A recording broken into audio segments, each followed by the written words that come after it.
Hello guys, good morning from Japan. It's about 9 a.m., 9:13 a.m. this Thursday morning, May 27th, 2021. Don't know how many of you were able to see the eclipse last night. It was visible here in Japan, but it was really cloudy and it's raining this morning. So even though we could see that the moon was eclipsed last night, there were heavy clouds and we couldn't really see clearly, but we could see that the moon was eclipsed. I was able to watch online. Some were live streaming. One guy here in Japan, he's a flat earther, and I also saw Mitchell from Australia. He was also live streaming the eclipse last night. So first of all, let me apologize for yesterday. I uploaded a video talking about Professor Foster, and some people were saying, oh, he said flat, and then the word earth was cut off, and a lot of people were just saying that he just mentioned flood.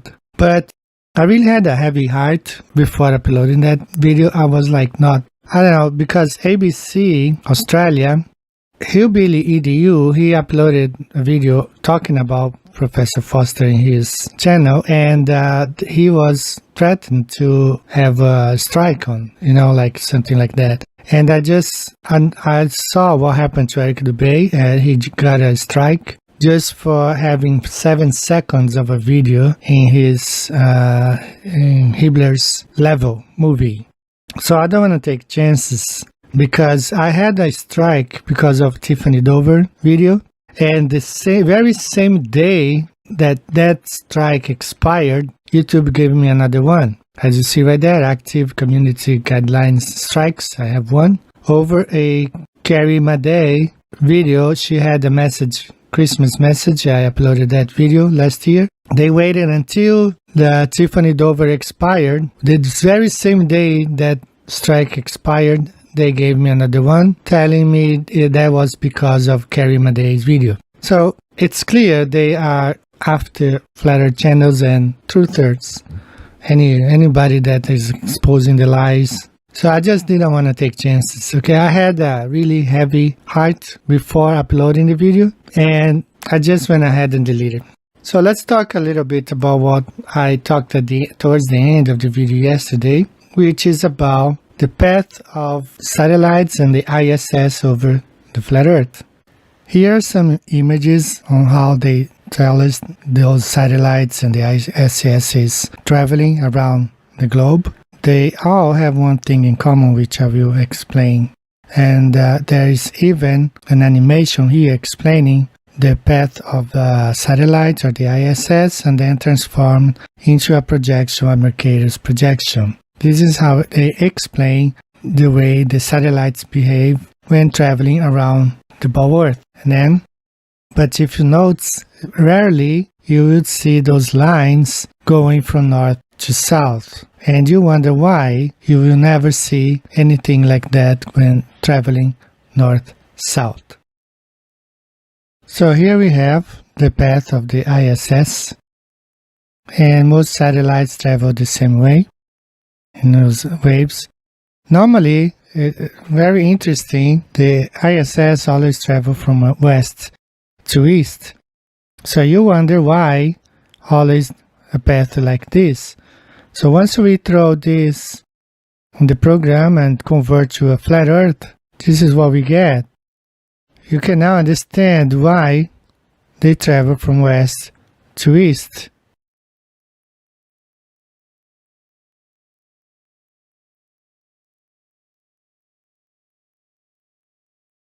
Remember, the jet streams, they always come here from west to east. Some of them goes from east to west. And here, there is the jet stream right here that also come from west to east. So they get on the jet stream. And they travel exactly. This is the jet stream here. That's how they do it. Always from west to east, never from north to south. And let me show you this other one. This one here, display the winds. It's the map of the winds over display on the Mercator map. And now we transform this to a flat earth map, and this is what we got. We got exactly the path of the winds as according to the flat earth map, going around on the edge of Antarctica.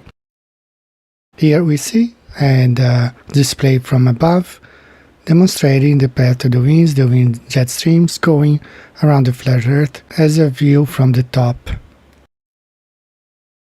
Here we have the abyssal plains displayed on the Mercator's projection, as the EL professor explained, and below you see the same abyssal plains on the flat earth. You see that abyssal plain means no curvature.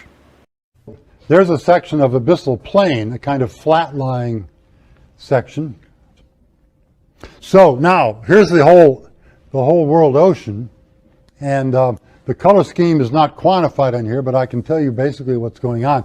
All the deep blue is abyssal plain, about 5 kilometers deep, and you see it a lot of places. Here we have more path of satellites and the ISS converted from the Mercator's projection to the flat Earth.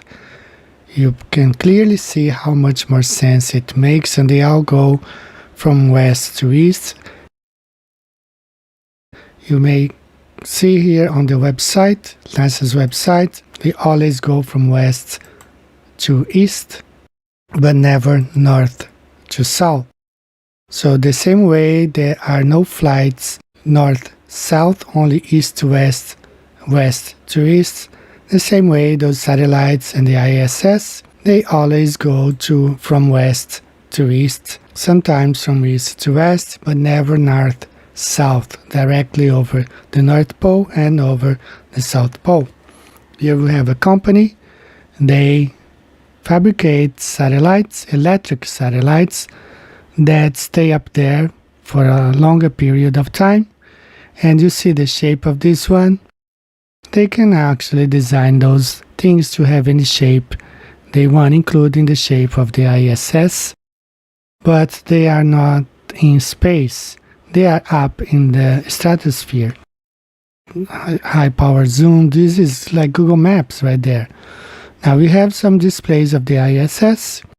Sometimes the ISS is a hologram, nothing but a hologram, and sometimes the ISS is an airplane or a balloon flying up there, but never anything in space orbiting a so-called planet Earth. Here you see 3 holograms. Whitney Houston, we have the guy who was killed in a helicopter, Kobe Bryant, and the ISS in the middle.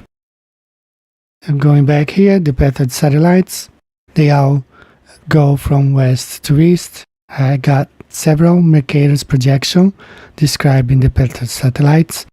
All I did was to transform them into the flat Earth, and they make much more sense. You see there, they never cross Antarctica all the way. They fly above the ice ring for a period of time, but never really cross to the other side. There's no way, there's no circumnavigation from north to south, not even so-called satellites. They are all balloons or electric drones or solar-powered drones or holograms like in the case of the ISS. Nothing is orbiting Earth in space. There are no geostationary satellites. They are all stationary balloons. And that's it. Your reality is created by computers, by CGI, by Hollywood. But the fact is the Earth is flat, and all you have to do is convert these maps, Mercator's projection, into the flat Earth. You see exactly the path of the satellites and the ISS. This is all for today, guys. I'll see you next time. Take care.